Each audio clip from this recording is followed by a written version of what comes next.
Which 99% of them weren't intended to last at all. They were just built by just something to get out of the weather. So they just didn't build them right, didn't do anything. But actually, the few that survived were made by professional, more or less, people. And that's why you think the log cabins were always perfect like that. They never were.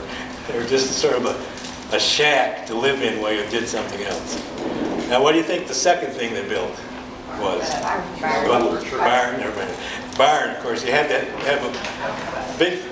Of course, this whole town is named after a wheat field, and that was the way, that was the farming thing. It didn't do anything else except wheat was the thing to make a living, make money. That's where they get the word dough from, and all that kind of stuff. So everything is geared on wheat. And you can't harvest wheat around here very well because it rains too much. So you had to have a barn to put it in. So you gathered all your wheat in the barn and harvested there later on. But then the third thing they built was the house, which is usually hired a professional master carpenter to do that. But he would have the whole family help him do that. Plus all the barn and the house, as they carpenters got it together, and you couldn't put up the whole thing by yourself, so you got the whole neighborhood to come and help you put it up. That was always a big thing. Now, you always, of course, the women all bring food, of course. There was always an advertisement that you'd have a barrel of whiskey there for the men. So, but then this one Quaker guy, he specifically advertised that there would be no drinking. So he figured nobody would show up if they did anything. So they managed to get it done without getting drunk. So some of the tools they used. Now in late 1780s, before that in Europe, carpenters had there was kind of a secret society of carpenters. If you were a carpenter, you didn't tell anybody else anything. They had all kinds of complicated joints and all kinds of things. And they built houses to last as long as the trees that they built the houses with. So if it took 400 years to grow a tree that you needed to build a house, you had to build a house to last that long. And when the Pilgrims came over, they were going to use their same style that they used in England. Now that was to build a timber frame, but then to fill in the walls with little sticks and mud and put a thatched roof on. Now that works in England, but it rains too much here, too much wind. So they quickly found out after they froze to death the first winter that they had to come up with a different method. Now people from Scandinavian countries, they always built log things. So this is the thing about America. You had your traditions where you came from, but then you had people who came from different places. So it was a mixture of trying to make something that was better than either place. And that was hard to do. Get people to change. The biggest thing is to get people to change. But if the weather changes, one of the biggest things is weather and food. So somebody invented this thing. Anyone know what this is? Square. What? Square. Well, they call it a framing square, right? They still use this, more or less. Except this just has numbers on it. But the ones you buy now have all kinds of scales on them. You make all kinds of stuff. But this was the measuring device. It was exactly 2 inches, and this was exactly 1.5. And this was exactly 2 feet long. This was exactly 1 foot long. But that was filling this frame here. And if you take this, and there's a mortise here in this frame, and it still exactly fits in there now. This is about a couple of 100 years old. But that's how they came up with a system. Before that, everybody had their own system, how they put joints together, and they had all kinds of secret things and weird angles and stuff. But they're building so much stuff here so fast, they had to come up with a system. So they came up with this system here. It's called a square rule system. Everything, no matter what size beam this was, didn't matter. You had a face side, and you came in 2 inches, and you made a 2-inch mortise. and you just let the rest of it stick out wherever it was. They didn't care. And that was the biggest rule, the biggest thing that made things go fast. All the carpenter needed to know what size house you wanted. He knew all the joints were going to be the same, so anybody could do it. And actually set up the family. The carpenter would mark out and say, make a joint here. I'll let you use my tools in my square. And I have a question. go ahead. Did the gentleman in the white shirt go back to where we are? He was, because we can't see. The what? Oh, this guy? Oh, Yeah. Sorry. Thank you.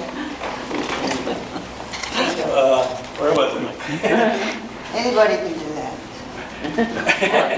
So get the whole family together. But lifting these big beams up. Now the carpenter would test all the joints because some of the family people were not working quite right. So he had to test them all. The main thing you always tell everybody, if in doubt, make it a little bit longer because we can always cut it off, but you can't glue it on.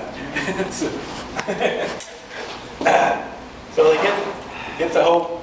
It's like carpenter would test every joint before they put it together. So they put it together in big sections and get it all raised up. And when they got it right, starting to put it together, they would drill holes in pegs in here. But you don't need drill holes through the outside part. As you got to this part that fits in here, you just mark it where it's come. Then you take it apart and drill that hole about 1/16 off. 1/16 of an inch off. If you were going to drill it straight through, it would be a straight hole. But you drill that hole so your pins that you put in there start out to look like this. And then after you got them in there, it looked like this. They'd be bent. That would draw that joint really close together as you hammered it in and bend this pin. Also makes it almost impossible to get it back apart again. Now the beam would be green. Green wood is really wet and it's swelling up. But as time goes by, it shrinks, which would shrink this hole, which would squeeze this pin really tight, so it would never come apart. I had an awful time getting this apart. This whole building fell down, but that's another story. They would never fall down. They were intended to last forever. As long as you kept a roof and a foundation and kept the weather away from them, they're not going to go like this. So after you get done putting this together, but what I forgot to tell you, when you make the mortise in the first place, you chisel them out with something like this. I should have skipped a big section of how you get this beam in the first place. Is with an axe. Now, it would be too much work and too hard to take this to a sawmill and get it up, which they did later on. So the thing was to make it in the woods out of a tree. So what you did that was a narrow axe and what you call a broad axe. I hear a move from there. Yeah. Now a lot of times you see, if there's a war going on, this is a handy thing to pick up for a war too, but that wasn't intended for a war. But anyway, broad axe. You guys can come up and look at it afterward. This top part is real wrought iron, which is real kind of soft, won't hold an edge. But if you look at it real carefully, you can tell this is a different color here. And it's all little wavy things here. This is a real fine piece of steel, which is heated. This is made like a sandwich, the top part. And this is put in the sandwich, and this is melted in the forge and hammered together. It's called forge welded. And it all becomes one piece if you do it right. And this will hold the edge forever, except it does wear away after a while. This particular axe was hardly ever used. If it was used, it'd be all wore off at one end. Anyway, to get a beam square, you took a regular axe, put little notches down to the depth that you wanted, and took this, and you can see they're spaced every. If you notice old beams, they have those little marks in them. And you take this axe and go down the outside like this. This way this handle is bent is to keep, I know this by person, keep your knuckles from being broken off.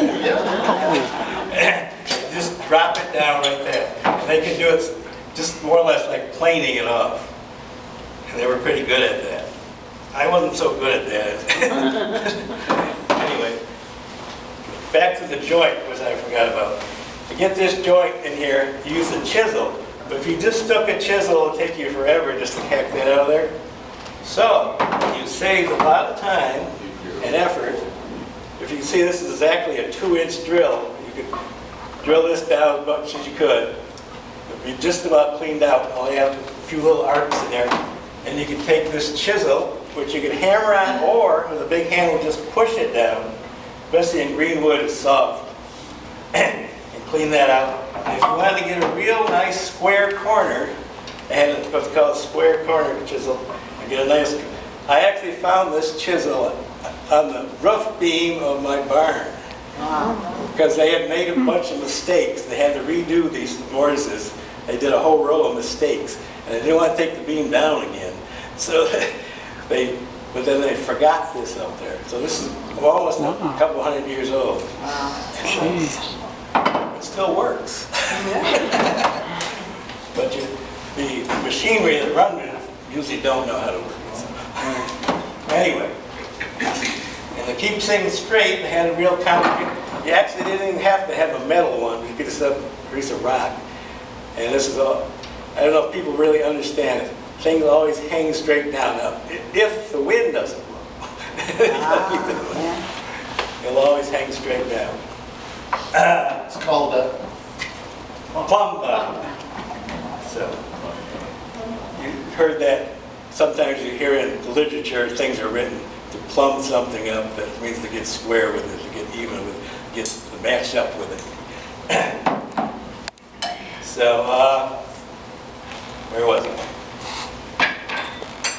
How old do you think your broad axe is? This one? This is a fairly new one. I would call new, but probably from the 1840s, maybe, when it was starting to go out because it started to get sawmills down. They didn't want to bother with it because it's never used. Plus, it's got a stamp in here of a company in Rochester, which was in business about that time. Now, it wasn't really a factory like you would think of it. They just had 3 or 4 blacksmiths lined up, and they just keep moving down and doing stuff. Keep it heated up and keep moving down, and each blacksmith would do one process along the way. So this was what I would call a factory-made one, but it wasn't really a factory. It was just a bunch of blacksmiths lined up. So you got. These are all what you call museum quality tools, but I figure don't have any tools you can't use. So you can come up and look at them, do anything you want. Some of the other ones you can use, I'll show you a little bit later. But kind of look at this one, how it's put together, and lift it up too. But don't drop it. No. Not that it will break, it's because it will cut whatever you drop. That was kind of a rule that Cooper's had was, if you drop your tool, don't try to catch it. That's right, no. Okay, we got the barn built yet? No. I will show you how to make shingles here in the middle, go with that other part. But this is all wooden plane except for this was to make a half lap on the lumber. If you wanted to make a door so the wind wouldn't blow through it, you half lap it, half over. And this is what you use. And they have I use a modern version of this. It's metal. This is all with wedges adjusted with that. So the only thing is the blade is metal. I'm going to skip this shit.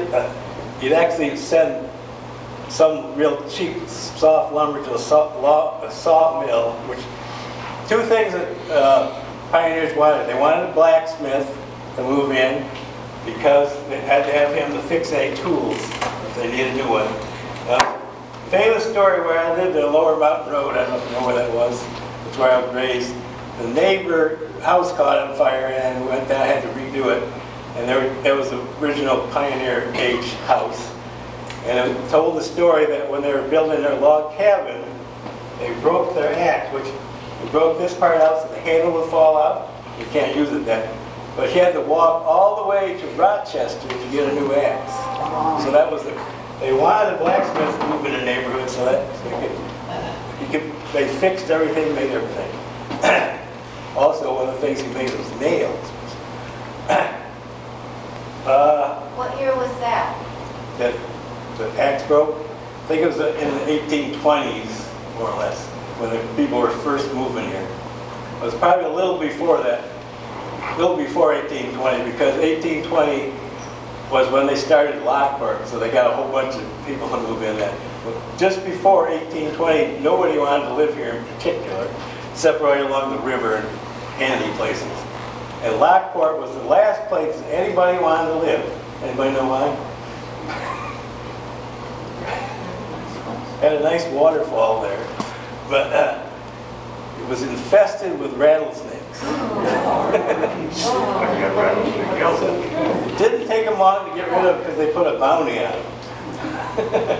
Wow. So you got $1 or something for every rattlesnake you bought on. So people really hunted them down, and it disappeared. They were stinking now. Just an interesting side story. They did the same thing in India. Back when the British moved into India, there was a whole bunch of cobras around. So the British figured, of course, the Indian people lived with cobras. They didn't really pay that much attention to them. If somebody died from one, well, that's, yeah, that's the way it goes. But the British didn't want to get bit by cobras, so they put a bounty on them. So all the Indian people would bring them in and make money. But what the Indian people did was they started to raise cobras. So they bring them in and make money on that. So the British found that out, and they decided, well, we'll forget this deal with the money. So what they did, they had all these, raising all these cobras up. Well, I'm going to give them, so they just let them go. So they had more cobras afterwards than they started with. So, those are kind of funny stories. Did I get the barn built yet? I think so. You got any more questions about that? I'm going to do one more thing on that, but we'll get to that later. So how long would it take to build a barn? What you do, you start in the winter time. We had to have it built. If you planted your wheat in the spring, well, actually they did spring wheat, or they did fall. They put spring wheat in. They had to have it done before the wheat was ready. But to do that, they had to start the winter before. Cut the trees down. That's actually the best time to cut trees down because there's not so much sap in them. Get them all hewed out, get them all made up, work all through the spring, and as the weather got better, you have everything all made up. And you spent a lot of time making shingles. So when the weather got better, you have everything made, then you got the whole neighborhood again. You had to have it up before July or so. So that was the big, well, that was the time frame. Now what? Somebody say something? Okay. What kind of wood was best for building the barns? Would you say like oak or walnut or what? Technically, whatever they had. But best one was oak. So most people had oak. My barns happen to be made out of beech, which is not a real good wood. But that's what they had. And a lot of, if you live in a swampy area, you only had certain kind of trees. If you lived up on the hill, you had certain kind of trees. So oak was, if you had it, oak was the best. If you didn't, there's some barns I've seen around have just about every species of wood you can think of in it. Because that's what they had. Go ahead. If you live out in Colorado or Idaho or Montana, all you got's pine. Yeah. Now pine wasn't a big thing around here because pine only grows where it's high and dry. And there was hardly any place high and dry around here. Mostly swamp. But there was a few places. So, but, which they, hemlock was the big wood, was real, they didn't figure it was any good for anything else. It had a lot of knots in it. They took it, was for the siding and the roofing. And any kind of cheap wood like that was for the siding and roofing. Try to have nice hardwood for the frame. And if they had white oak, it was the best. Now there is two kinds of oak, I don't know if you knew that. Red oak isn't as good. I'll explain that a little bit later. Any other questions about barns offhand? I kind of, barns were for wheat, but they were Yeah. also for hay, right? Well, no, they're all totally for wheat. This doesn't seem logical, but as time went on and wheat kind of got moved out west because it's easier to grow out there. And actually this New York State went to sheep, which didn't need a barn, but then they went to cows, dairy cows. At a time there was more dairy cows in New York State than there were people. So, but they still had those wheat barns. They always advertised, well, this barn isn't any good for anything but wheat. What they do is cut the wheat, pile it up on one side of the barn, use the barn floor to thrash it out when the weather was bad, and then had the other side with the greenery. Now, notice old barns usually have two big doors at both ends. That would open those doors to winnow the wheat out. You throw it up in the air without the chaff on it, and it would blow it off, and then that wheat would fall down the floor. But at each end of the barn, actually whichever the way the wind was blowing, they'd have a big board, big thick board, tall board. Now, anybody know what that was called? It was called a threshold. Okay.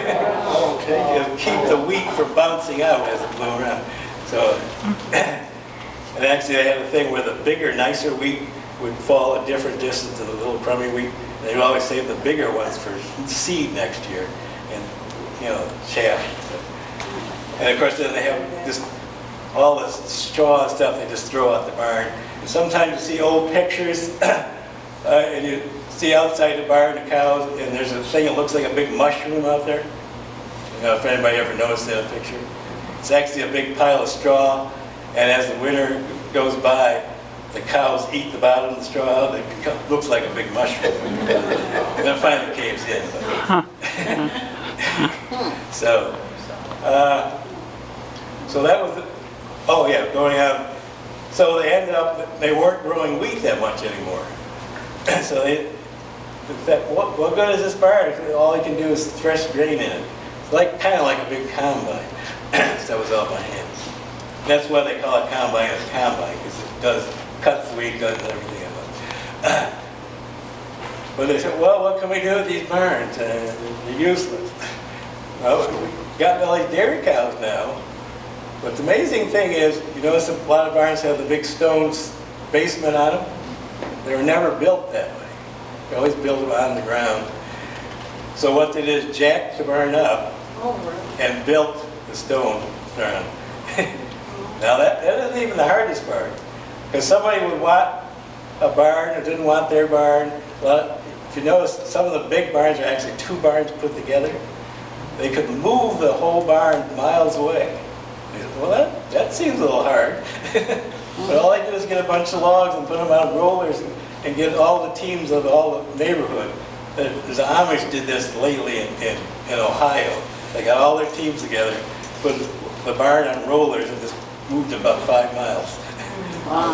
So that was a common thing to do. That wasn't like a out of the ordinary thing to do. So they changed it. They put a basement under the barn for the cows and put hay upstairs. And of course, they usually wanted to make. The standard thing was a 30 by 40 barn, which was family size. That was their machinery to do wheat in.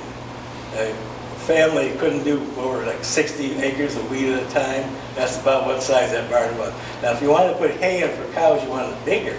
Now, instead of building another one, you just took the neighbors who didn't want theirs for some reason and put it together with yours and stuff like that. Or just build it bigger. The biggest barn I ever saw around here, the beams were 65 feet long, which is a huge tree. 65 by 45. That was some really big beams put in there. Any more barn questions?